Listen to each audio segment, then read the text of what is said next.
Welcome to the room she built. Here goes nothing. Yay. Today is our first episode, our pilot, if you will. And it's really to just explain why we built this room. I'm Pam Newman. This is my co-host, Karen Loader. Nice to meet you all. We're also doing a bit of a sound check here. It's been it's been a bit of a journey. We have traveled far in the last 2 hours. But that's what we do. We learn, we grow, we evolve. Podcast's not about perfection, so we're here to tell the story. Yeah, and it's about having the courage to begin. There we are. Which is the scariest part. Cool. So today we really wanted to pull back the curtain about why we're here, why we built this room, what it's about, what to expect for our listeners, and what we're hoping to build and the conversations that we're wanting to have.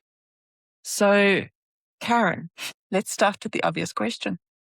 Why now? Why a book? Why now? We've been asking ourselves the same question. And I think for me, it's just the timing is perfect.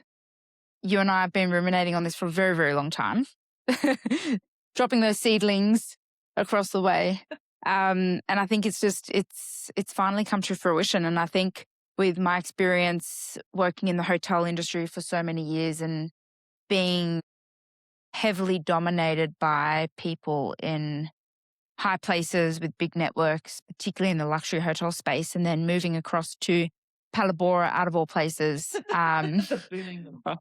Yeah, but you'd be surprised because you work in these environments where females don't really have a voice up there.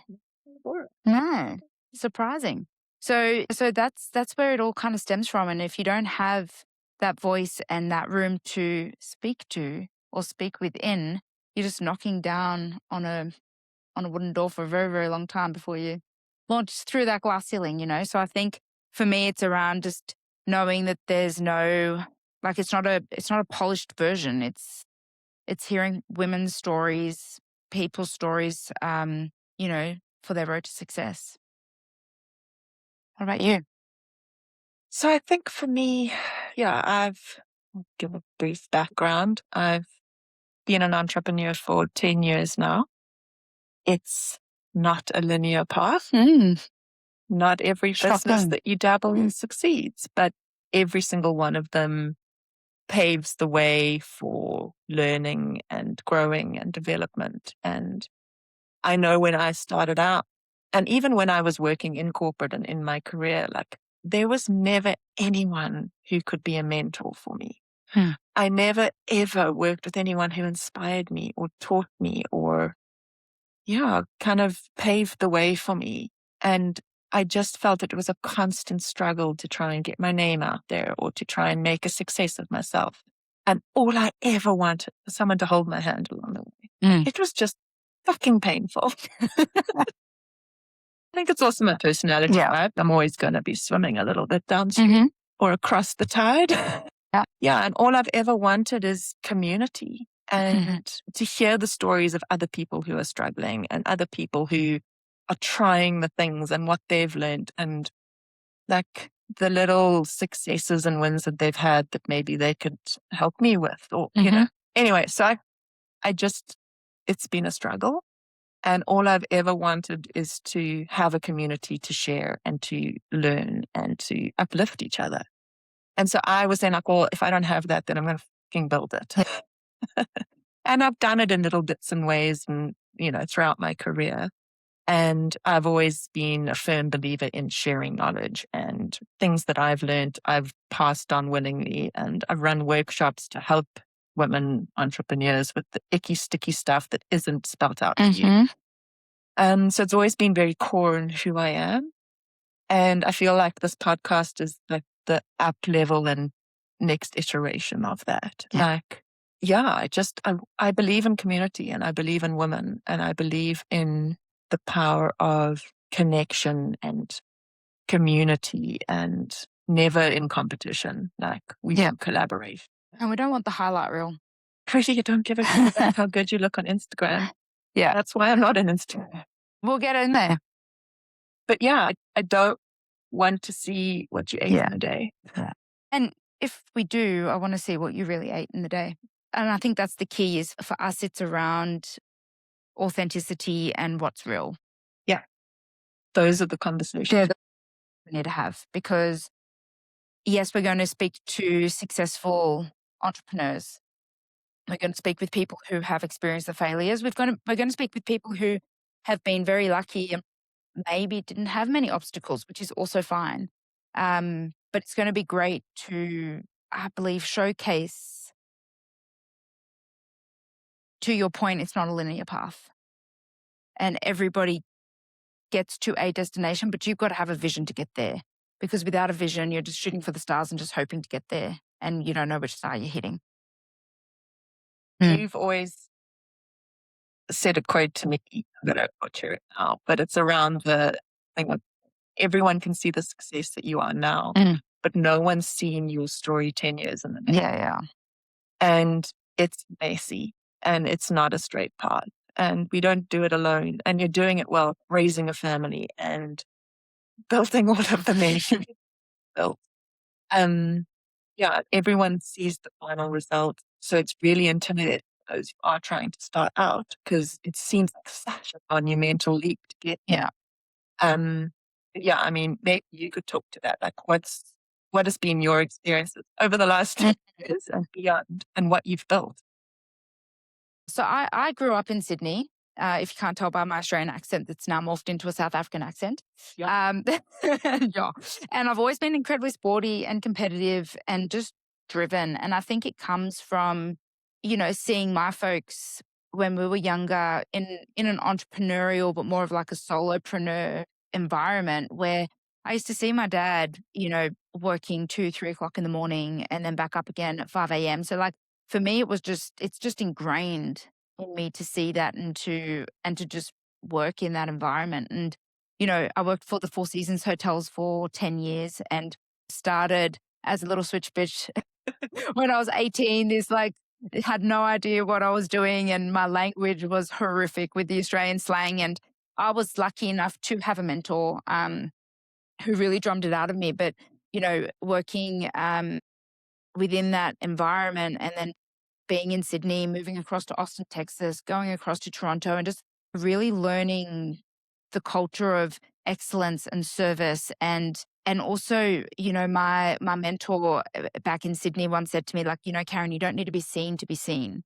And that has resonated with me forever because if I just put my head down and I just do the work that incrementally gets me to where I want to get to, I'm going to get there. I don't need to flash that all over social media, or back in the day you had FaceTime, which wasn't the same FaceTime as what Meta has now. It was, physically showing your face.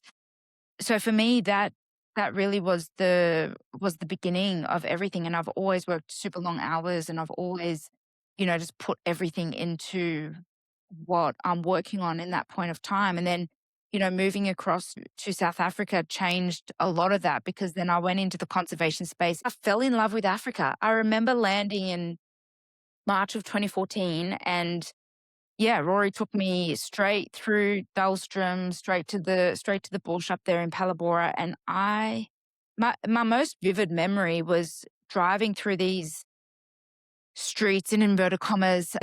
Kids have nothing, but they have the biggest smiles on their faces, playing with like a big boulder as a rock, as a soccer ball. And it hit me so hard because I'm coming from, at that point in time, I was in Toronto, so much wealth, so much entitlement, so much accessibility to things. And yet these kids were happier than those in Toronto. And I was just like, wow, it hit me. I got back to Toronto. I just remember I actually had a female boss at the time. And I have to say, sometimes like the female bosses are not the best bosses to have. And it could be a lot of the reasons why we've created this room in the first place is because they're under a certain element of pressure that they don't know how to then lead their team from. And often that comes from a very loud, deep voice above them. So yeah, there's probably things to unpack there. But I remember landing back in Toronto getting shat on for whatever reason. Something happened while I was away within the team. And then I remember getting a complaint from a family about like their toast was burnt or something. And I was just like, I'm done. It's time to move to Africa.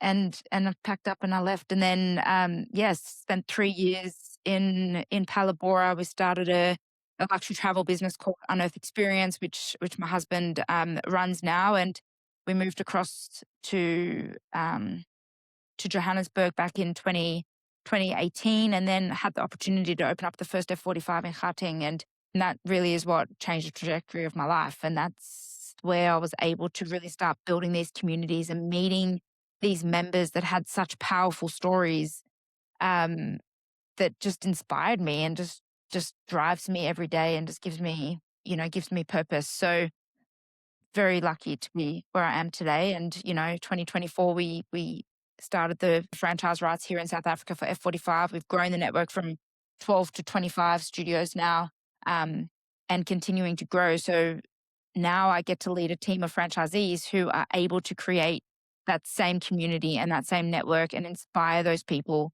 and get those stories at scale, which is super exciting. So I obviously know your story. I want to know a few things. Why did you decide to open a gym, and a gym that no one had heard of? There's Planet Fitness and Virgin Active on every corner. Why F35? To your point regarding community, that really was a big motivation for me. F45 started in Australia. So I've known about it for a very long time before we bought it to Joburg. And I have to say, when I was home, so F45 franchised out 2012, 2013, and I moved to Texas in 2011. So I was already out of Australia at that point in time. But whenever I'd go back home to visit, I would then do drop-in classes at F45. And I had friends that owned some studios, or I had friends that were going there. So it was all over my socials. And I'm like, what is this thing? So when I went back home and I tried it, and I just absolutely loved it. I love the style of training that it is. Firstly, I love the fact that I don't have to think. The only decision I need to make is to put my tackies on. And then I love the fact that I got to build some friendships there, even though I was just in and out, but there was no intimidation. And so I knew that it would do well here because there was nothing like it. We had the Sweat 1000s, the switches, there was a few other concepts. And now, there's a lot of competition in the sense of, your CrossFit boxes that have moved across to High Rocks affiliates and doing all of that. But there's still such a gap in the market for something like an F45. And so for me, when I got the opportunity, because it's not a cheap franchise to open up, but when I got the opportunity through some friends that they're like, let's do this thing, I thought yes. And the biggest thing that I love as a business owner about it is that it's a scalable business model. I don't need to do any of the programming myself. I get to marry my passion for fitness with my passion for excellence, customer service, building relationships, building community. So for me, it just made sense. It was like the perfect marriage there. Is it easy? No. You can't just put an F45 logo on your wall and expect people to just... You build it and they will come. They will not come. You have to create the movement behind it to ensure that people do come. But once you do have that and your team are there and they're coaching with intention, especially in today's day and age, there is so much on social media these days that your coaches can't just fake it till they make it. They need to be so knowledgeable. They need to understand what's going on. I don't believe that they need to be athletes themselves to say that they're successful. I don't believe that they need to have six packs and these hot bodies and everything like that because, what F45 is about. It's exactly. not ego. It's not about arriving with your crop top and your fake lashes and your nails and looking the part. Yeah. We're there literally to just sweat, have a good time, and feel welcome and authentic with no ego. Yeah. And look at Russie. He leads a phenomenal team And the Springboks are incredible. He's not a Springbok. He was, I think. Don't know. Oh, sure. Where's the boys? But it's you don't have to be at that level in order to be able to impart that knowledge and be able to lead a community or a team at that level. I think it goes well beyond an individual person. And that's what excites me about it. I think it's probably going to come up a lot, I imagine, in our conversations with the women we're going to be interviewing, that we are never just this one-dimensional thing, right? You mentioned earlier that your hospitality experience has been so beneficial with opening a gym. I mean, those are two very different industries, but the skill sets and the knowledge, that's what makes us human, right? It's being able to merge all of the different aspects of ourselves and the things we've learned in our careers, and everything just builds up on each other to create who you are. You're not ever just one thing. And so to be a good coach, you don't have to have only ever done that one thing your whole life. Like, what makes you a coach is understanding the human experience. That's the beauty with a brand like F45 for these coaches, as well as that there is growth for them. And I always joke with my coach. Well, I don't even joke. I just advise them essentially. It's just like, you don't know who's on that blue track that's going to be your next employer. And, at the beginning, they don't understand that. But all these skills are so transferable. You're needing to introduce classes. You're needing to demonstrate. You're needing to cue. You're needing to have the public speaking. You're needing to be on time. You're needing to be presentable. You need to sell. All those skills are needed in corporate life.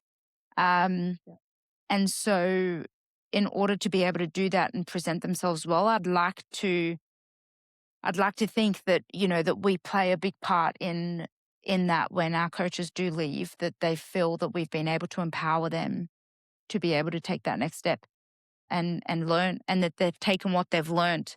Because, we often say, I don't apologize for the high standards. Not that. And I never will, because I know for a fact that people will always thank us for that, as I have to the people who have led me well. Not that. Let's throw it to you. Well, no, I have one more thing. As we know, business and life is all about resilience. That's one thing that we are constantly striving for. Talk me through the first year of opening your first F45. Oh, that was fun. Which opened on what date exactly? 29th of Feb, 2020. 2020. 16 days later, we got news that Cyril Ramaphosa was closing the country down, essentially.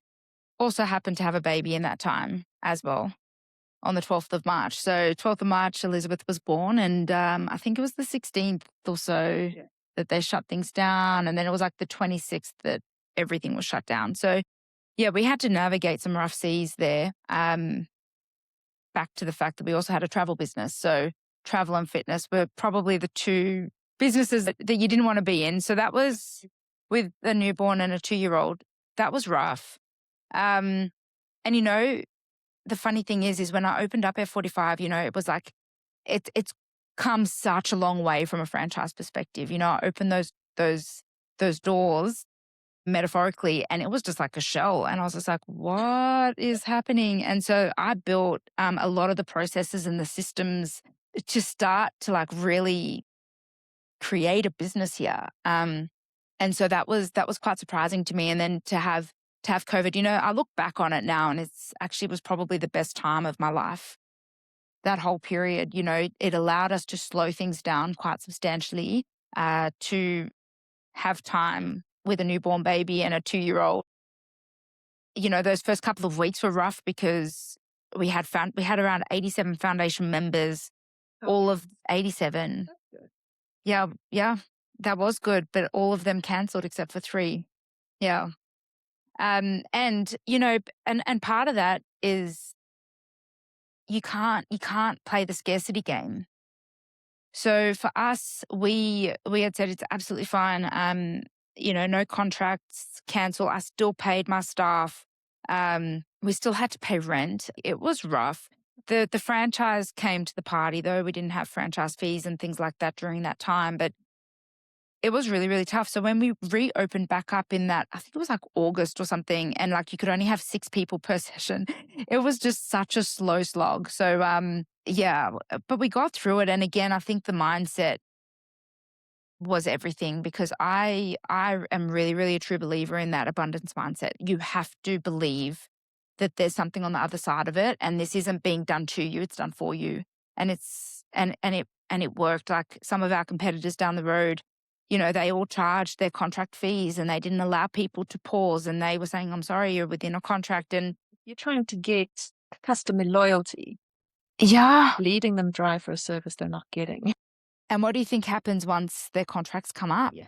Is they all left and those studios are done. They're no longer operating. So, and where did all those people come to? Yeah. Because everybody heard that F45 was not doing that. So it was rough, but we got through it, and we built. When we reopened and people started to have confidence in actually speaking with people and being around other people that they didn't know and sweating in the same environment, like we started to slowly grow that community, and we're here today because of that. And Bryanston, which was the first studio in Johannesburg, we did have other studios in Cape Town before we opened up.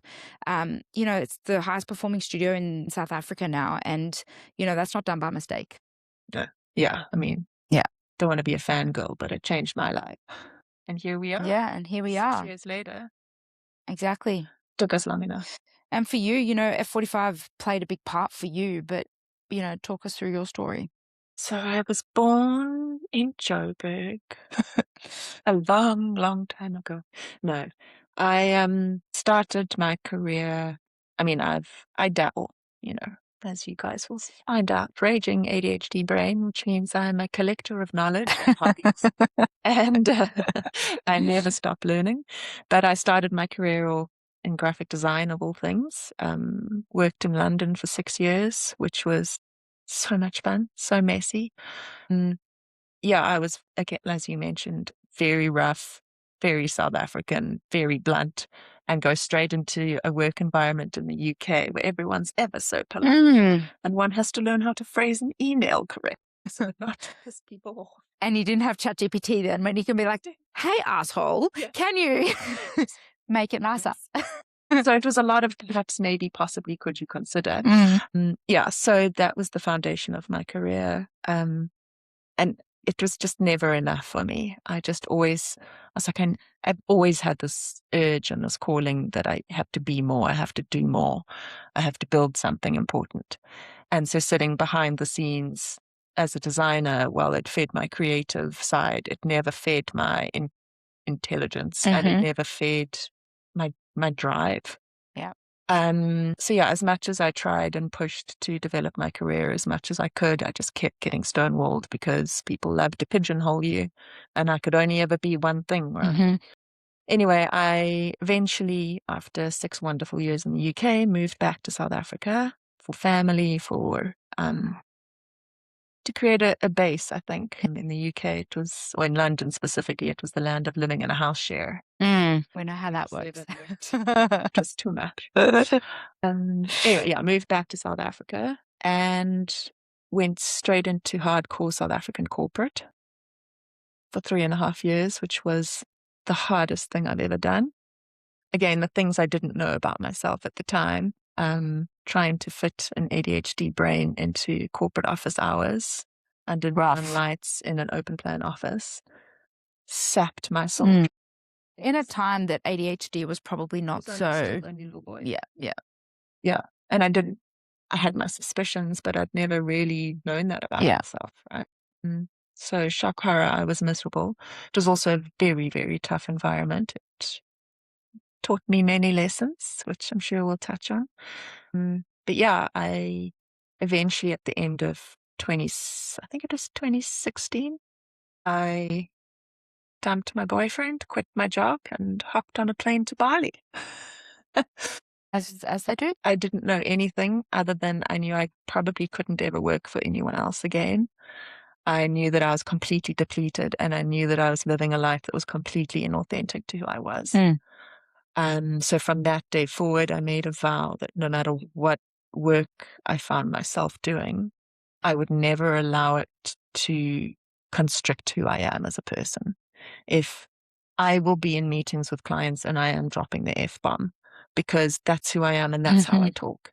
And luckily, I've found clients who haven't fired me for dropping an Yeah. F bomb, but like that's authentically who I am. I make inappropriate jokes. I'm always a little bit crude. Like I'm not going to be wearing the suit and tie in the Yeah. office. And I'm like, that's who I am. I cannot be anything Yeah. other than that. What I love is that that's not mistaken for an excuse to not operate. Yeah. If anything, it gives you the superpower on the other side. Because I can fully lean into it without diluting myself. Yeah. Yeah, so I ended up starting, I've had a couple of businesses over the years, everything from a fabric design business, making furnishings for baby rooms, all things. Oh, look, the room I built. Yeah, branding business, marketing business. My wonderful business partner, Nina, and I have had our boutique marketing agency, Ignite Brand Accelerator, for over 5 years now. It's been amazing. She lets me be me. She keeps the cogs going by being the neurotypical She's amazing. Yeah. powerhouse. Yeah. And even though, again, we're very different, I think similar to you and I, our values have always stayed the same. And when we started our business, I made us sit down and ask the hard questions of what are our core values. And even though we have, again, she's a mother of 3 and is married and, has different priorities, for both of us, our leading value was freedom. And that freedom can look different for both of us, but it's saying that I will not be constrained to set office hours. And if she needs to be going to watch a swimming gala in the afternoons, or I'm working from an office in Portugal, so be it. That freedom will work for both of us in different ways. Yeah. So over the years, I think my need to create a community has never gone away, and my need to teach other people has never gone away.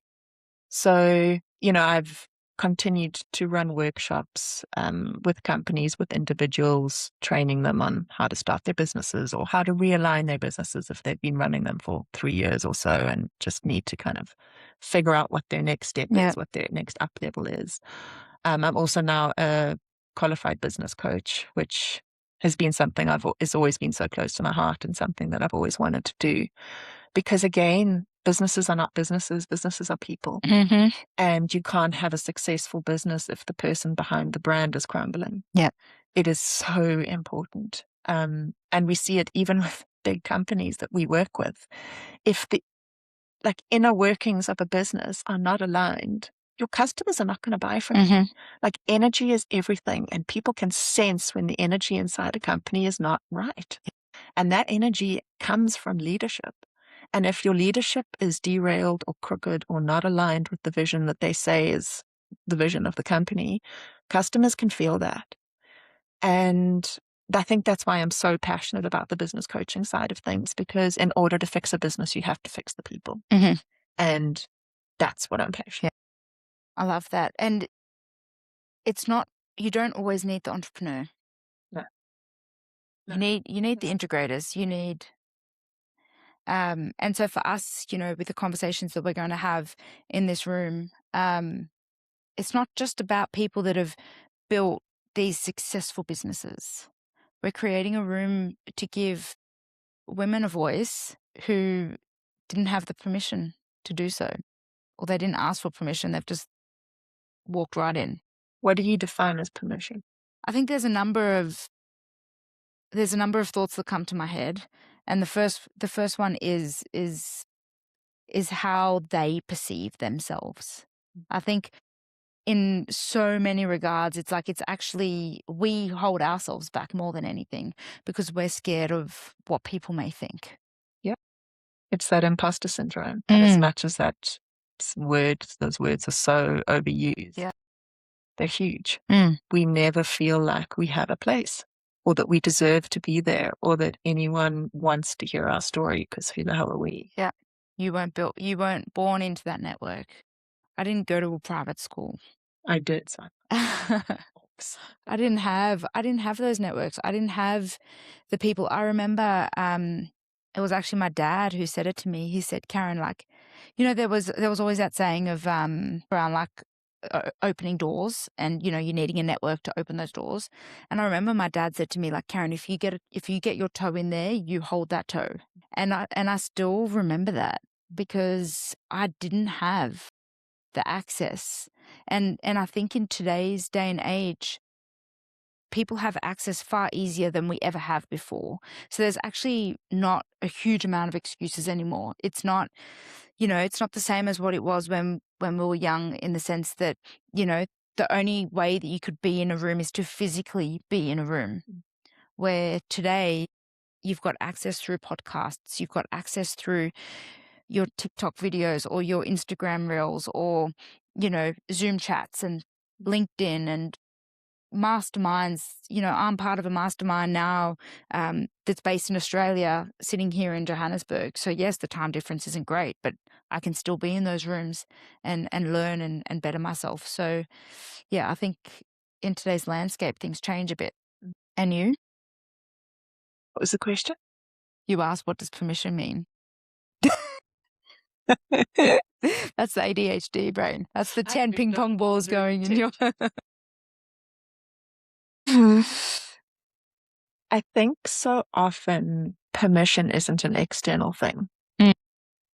I think it's the permission we give ourselves. And so often we don't think that we can do it. And whether that's a confidence thing, or it's an access thing, or a financial thing, if we give ourselves the freedom and permission to dream, it can often seem like such an insurmountable thing to get to that place. And how do you take the first step?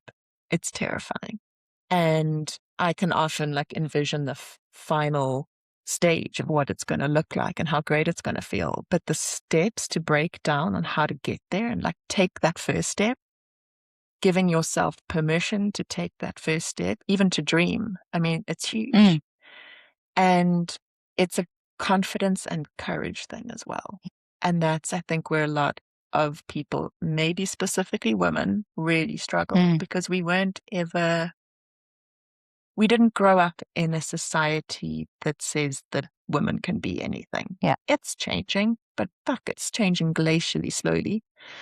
Where I think men just can say, oh, well, I did this thing. Let me tell the world about it. Let me stand on a stage at a conference and tell everyone how great I am.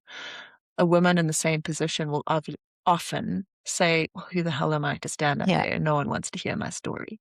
So it's the permission and the courage, right? To say, fuck it. I did this thing. And it might not be big for anyone else, but it's big to me. Yeah. Maybe it's big to that person over there, and I'm going to share my story. Yeah. And I think a layer deeper, it comes down to belief. Yeah. Blind, stupid belief. Yeah. I mean, it's the same as, why are we doing this? Yeah. We've spoken about it for years. And every time Karen and I have been in many CEO networks, many conferences, watched people on stages, and it's always men. It's always men. Yeah. And we come away from them going, fuck's sakes, what was that? It wasn't meaningful. It wasn't deep. I didn't learn anything, and I'm not inspired. Yeah. What was that? When we know so many women personally in our own networks who could tell the most phenomenal stories that mean something and they matter, and they did it when the world told them that they had no place to do it. Yeah. Amen to that. Preach, sister. Yeah. But we see it every day. You know, the other day I tagged you in a LinkedIn comment because I'm like, what's wrong with this picture? And it's, you know, it's a reputable guy. He's done very, very well in South Africa. And I'm not putting down the fact that like some men have built some incredible companies and are doing incredible things. But why does a list of 6 South African grown businesses, when they're speaking around the impact of what these businesses do within South Africa and the entrepreneurial mindset and how much hope they bring and success that they bring and jobs that they bring, why do those 6 people all have to be men? Because there are a lot of female entrepreneurs in South Africa that are doing such amazing things, and no one puts them on a pedestal. And it just, like, as I saw that post, I could think of 3 or 4 South African women that I'm like, why are they not here? Why are they not featured in this post? And for me, the only answer is that they're not being noticed because they're not in the right room. They don't feel like they have the right to shout about it. Like, why does no one know about them? Yeah, Why? It's not because they're not successful. exactly. It's because they're probably finishing a fucking hard day of work, going home, feeding the kids, putting them to bed, and starting the next day exhausted, hopeful that they can get enough protein and work.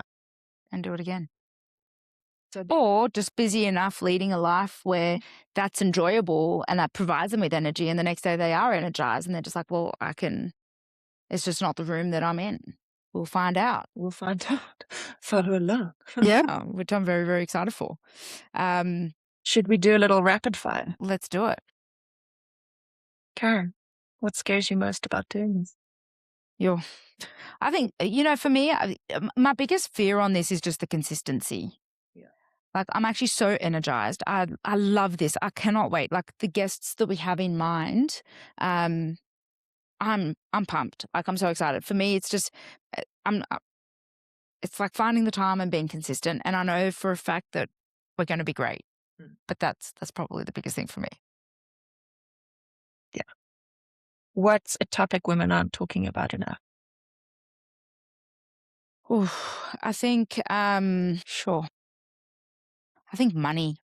I just feel like that there's this, I don't know, there's just this tangible fear around speaking about money. And it's like, we can't say that this is how much I'm making, yet a man will be like, I earned X, Y, and Z. And so it's just like, yeah, I think for me, I don't know why there's such this fear and it's shame. Is it shame? Is it guilt? Is it because when we were younger, like when you're in a corporate environment, you're not allowed to talk about your salaries. So I don't know what it is, but for me, I think that's probably it. Yeah, it's a biggie. What room are you still building? Gosh, every day. Every day, it doesn't stop. I think for me, I just want to create a room that is curious, ever learning, that's kind, and my kids are in that room. So, there's so much noise outside of it, and I just want to make sure that it's a safe enough space that challenges people enough, because I don't need a weak generation coming to the forefront, but at the same time, I want it to be safe enough where it enables curiosity and questions and disagreement and being able to negotiate on things and still come out feeling positive and not beaten down. That. Who's your dream guest? Oh, I haven't met them yet. I don't know. Honestly, it's funny you ask that, because I could easily ramble off so many people. I listen to podcasts and read, and there's a lot of women that inspire me, and I would love to have a conversation with them. But for me, it's around meeting people that I don't even know exist yet and having conversations and being inspired by them. And what does success look like for you for this podcast? So we're supposed to say, what, 1 million downloads? Just kidding. Well, we're not. Who knows? Yeah. Make sure you subscribe and download. For me, if we can inspire women across the country, across the world, enable the next generation to realize that they've got hope and that they've got the permission to think outside the box, color outside the lines, challenge those people in higher places in a way that is effective.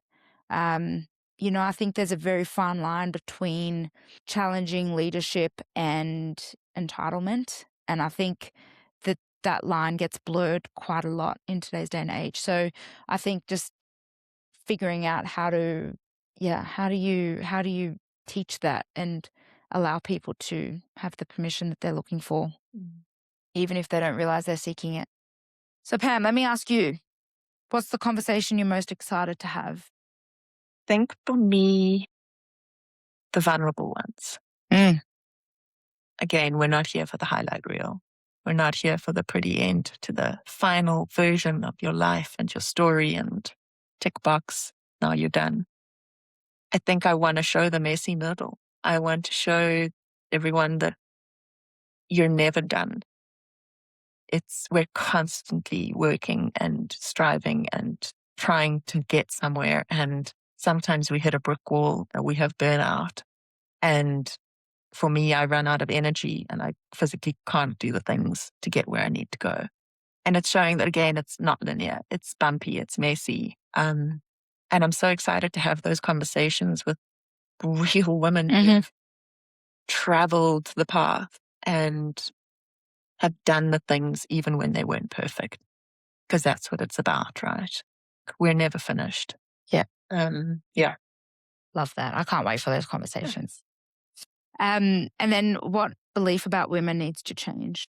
That, God, where to start? Okay. So as we know, my passion's about taking down the patriarchy and raising up the matriarchy.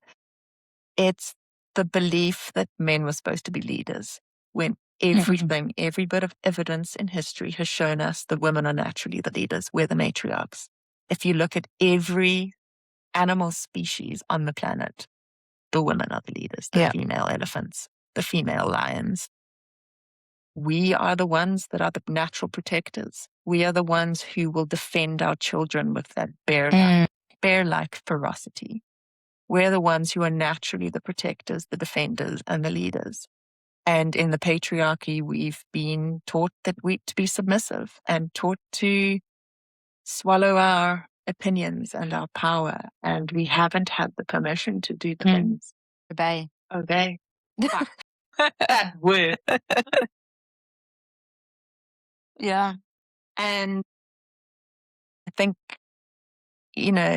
matriarchy versus patriarchy, it's not about women must be at the top and everything falls below. Naturally, in a matriarchal society, we're all on the same even keel. Yeah. Matriarchy is about community. It's about raising each other's children together. It's about creating safe environments where there's collaboration and teamwork. And because we're women, we can pick up the needs of others without having to discuss it, and it just gets done, right? Yeah. We are supposed to be leaders, and it's changing that narrative both externally but with our own inner monologue. That is what needs to change. I wonder if that's where some burnout comes into play, because you feel like you're not, it's that whole thing of the counterintuitiveness of, when you're waking up early and you're exercising, you've got more energy. Where now suddenly when you're being suppressed the whole time, then you're just down. Where if you were able to lead and get more and do more, you will actually have a lot more energy and you won't be burning out. And I know we're sidetracking, but for something it's been so important for me to learn over the years is the difference between the masculine and the feminine energy. And we all have both within us, right? And some more than others. Like I think you've got quite a lot of masculine energy. Yeah. Like you can just get shit done. Whereas I can sit and wallow and dream, meditate for hours, which is again why we're a good team. Exactly. You make me get shit. But for me, if I'm in my masculine too much, I feel depleted. And then I need to know when to tap back into that softness and the creativity, because that sort of builds my energy back up. And everyone's slightly different, but it's being able to understand what to tap into. And like corporate environments are very masculine. And people who don't have a lot of that masculine energy, it depletes you. It's not natural. Yeah. And it's the same with men. Men also have the feminine energy inside them. And they haven't been given permission to know when to and how to tap into that. When to be vulnerable, when to cry, when to just give your children a hug because you've had a hard day and that's what you need, Yeah. We both men and women need to have a mix of both energies. Yeah. And it's understanding the fluidity and the softness between it. Yeah. So what lessons are you excited or what lessons are you still learning? Oh my God, every day. Every day. Every day. I don't think there's a single day in my life where I haven't learned something. I know. Whether it's about myself, whether it's about the world, whether it's about business. I strive every day to be able to lie in bed at night and say, what have I learned today? Such a good journal point, hey? Yeah. I think a lot of us take that for granted. Because if I ask somebody on a random Tuesday what she learned last week, it usually like is a blank stare. Where for you, you're like, where do I start? Let me just bring out my notebook. And then, so what would make this podcast worth it for you? So my big, hairy, audacious goal is that in a year, 2 years, 5 years, we've built a community that matters. I want to be creating, I don't know, events, conferences where there's a room full of women that we built and everyone's sharing their stories and inspiring each other and networking and making connections and helping each other up level and learn, and just a safe, harmonious community where women feel like they have a place. And whether that's, we're running retreats or we're running masterminds, or, it can be, because I think we're both a little bit woo and a little bit businessy. Can we integrate that? Can we bring the softness into business and still have a huge vision of success? How can we integrate that? And I think that's it, leaning into our feminine that makes us so powerful. And how can we bring communities into a room together? Yeah. There's so much. I'm not even going to start to open that just yet because I'm excited for that too. Epic. How excited are you? So excited. So excited. And I think that's, like we both mentioned it before, like our lives are busy, trying to fit time and energy into creating new things. But for us, this has just been a no-brainer. It's something that it's not daunting because it's our calling to share the story. Yeah. As a story, as I drove in here today, and you're like, how you doing? I'm like, I have had the most productive morning. At 9:30, I'd already worked for 5 hours. Me. It's like you worked till like midnight. And that was. But my point is that like I was so energized for today, and I'm so pumped up, and I'm so excited, and I just want to tell stories. I want to empower people. I want them to walk away, or as they're driving their car, I want them to feel energized.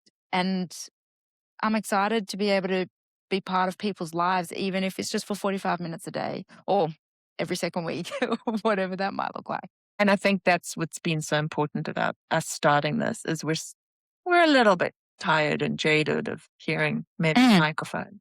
Don't make me burst into song. Yeah. And this isn't a podcast for a podcast's sake.